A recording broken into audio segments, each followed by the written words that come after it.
Bonjour chers amis, l'année a été folle pour moi et j'imagine que pour beaucoup d'entre vous aussi, nous vivons une époque folle.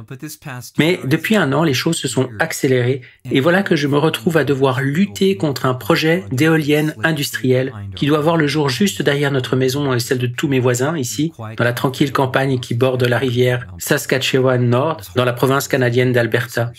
J'ai été horrifié lorsque j'ai commencé à faire des recherches sur les impacts de ces éoliennes sur les animaux, la santé, l'environnement, les oiseaux, les chauves-souris. Elles font tout sauf sauver la planète. Elles la détruisent, elles sont un fléau. Et je suis sûr que ces éoliennes ont été inventées en enfer. Néanmoins, récemment, cette bataille qui consomme tant de mon temps, de mon énergie émotionnelle et de mon temps familial, c'est devenu trop lourd. Et alors que je m'agenouillais à l'église juste avant la messe, j'ai senti le poids de tout cela sur mon âme. Et à ce moment-là, j'ai imploré le Seigneur, « S'il te plaît, aide-nous. » Et ce qui m'est venu immédiatement à l'esprit, c'est que le Seigneur me demandait de faire la neuvaine de l'abandon, de Don Dolindo.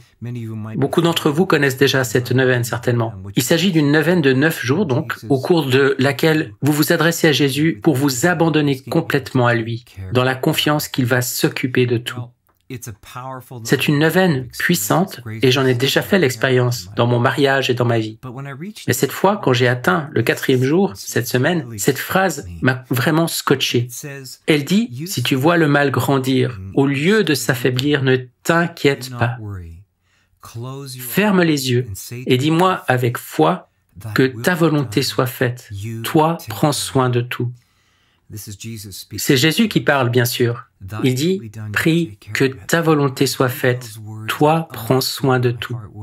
Et quand j'ai entendu ces mots, j'ai compris dans mon cœur ce pourquoi je devais prier. Il ne s'agissait pas de prier pour que Dieu mette nécessairement fin au fléau de ces éoliennes, mais de prier pour que sa volonté soit faite, sachant que lui, il va s'occuper de tout, y compris de l'impact que cela aurait sur moi, sur ma communauté, sur ma santé, sur toute chose. À partir de là, j'ai commencé à éprouver, et je continue d'éprouver, une paix toute nouvelle. Parce que Jésus nous dit vraiment, à vous et à moi, que peu importe ce qui se passe en ce moment, et même dans notre monde d'aujourd'hui, où nous voyons le mal s'accroître au lieu de s'affaiblir, et nous voyons le monde devenir fou. Et la raison en est très simple, vous savez.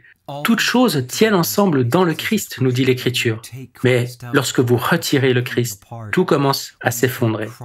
Lorsque vous retirez le Christ de la société, le chaos prend sa place. Et c'est exactement ce qui est en train de se passer. Et nous pourrions être découragés en voyant le mal grandir au lieu de s'affaiblir. Mais Jésus nous dit, ne t'inquiète pas, ferme les yeux et dis-moi simplement que ta volonté soit faite, toi prends soin de tout.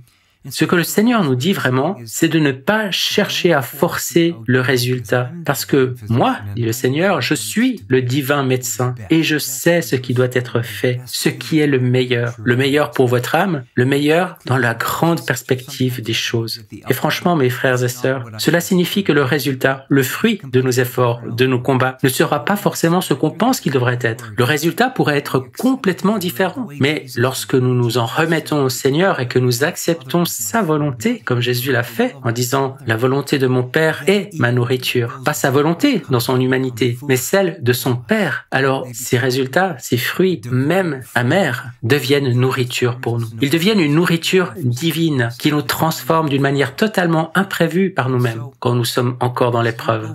Ainsi, alors que vous allez de l'avant maintenant dans votre propre situation, qu'il s'agisse d'une crise familiale, d'une crise conjugale ou d'une crise de l'emploi ou quoi que ce soit, le Seigneur il veut que vous priez, comme le dit la prière à la fin de la neuvaine, « Ô Jésus, je m'abandonne à toi, toi prends soin de tout ».